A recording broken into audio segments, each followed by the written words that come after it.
Shalom kasih Kristus, salam tahun 2023, waktunya mengalami terobosan. Mungkin di antara kita ada yang bertanya kenapa kita selalu mengatakan waktunya mengalami terobosan. Terobosan hidup menjadi penting karena hari-hari yang sedang kita jalani menghadapi kesulitan akan kebutuhan hidup. Terjadi tidak adanya kebahagiaan dan mungkin juga tidak ada rasa aman.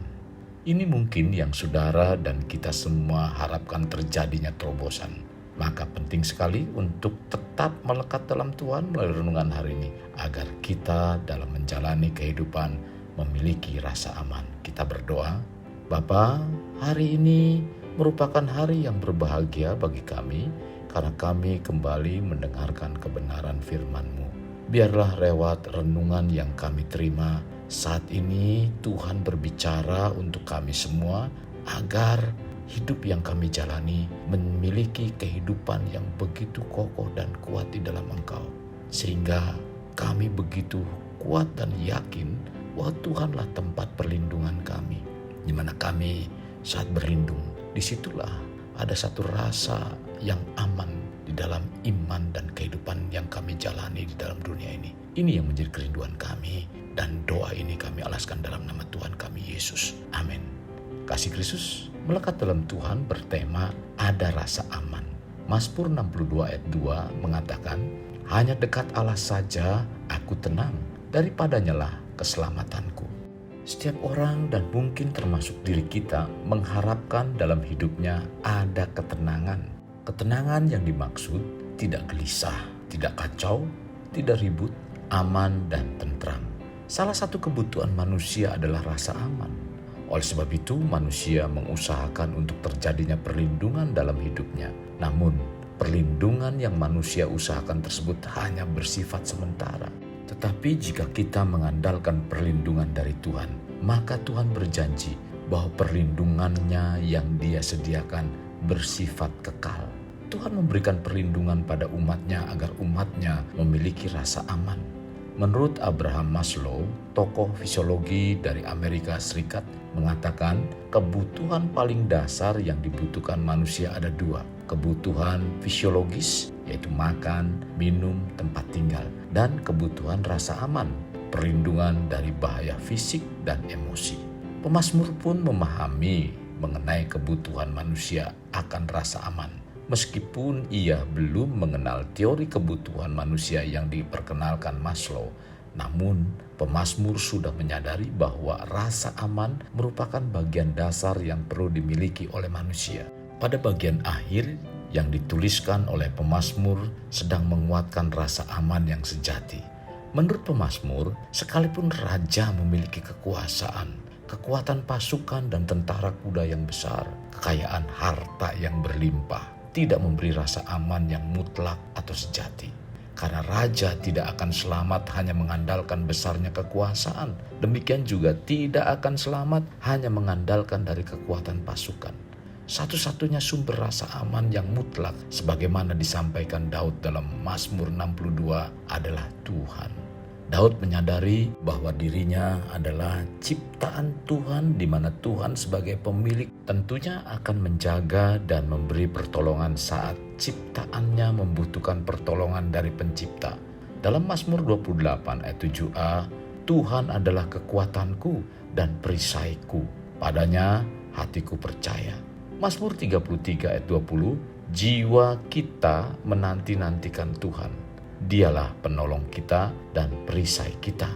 Tindakan Tuhan dalam memberi rasa aman kepada setiap orang yang menantikannya selalu disertai dengan sifat kesetiaan.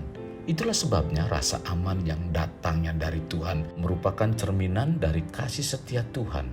Kekasih Kristus, sebelum kita menjalankan otoritas dari Tuhan, hal yang kita lakukan terlebih dahulu adalah mentaati otoritas-otoritas yang ada di sekitar kita. Terlebih terhadap otoritas tertinggi yang Tuhan berikan, yaitu firman-Nya.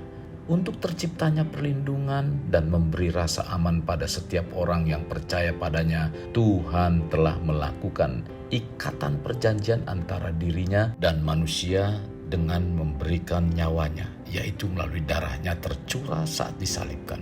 Kalau nyawanya saja Tuhan berikan demi kita semua yang percaya padanya, untuk kembali berkuasa atas seluruh bumi seperti rencana semula Bapa Surgawi.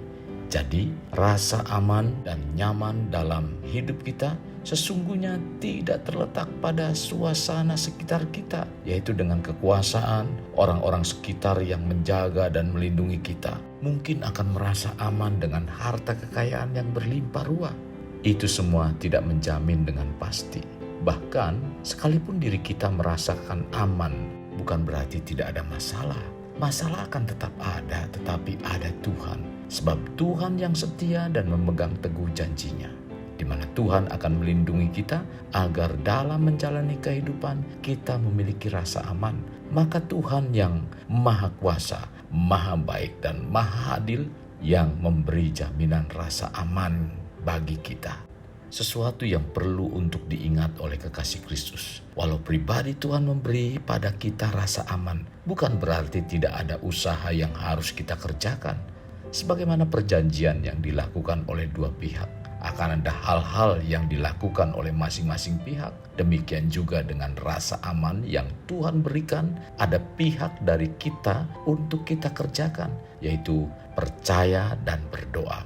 Hal ini harus kita lakukan agar kuasa, kebaikan, dan keadilan Tuhan dapat dinyatakan dalam hidup kita. Sebagaimana Mazmur 62 ayat 9 mengatakan, percayalah kepadanya setiap waktu, hai umat, curahkanlah isi hatimu di hadapannya.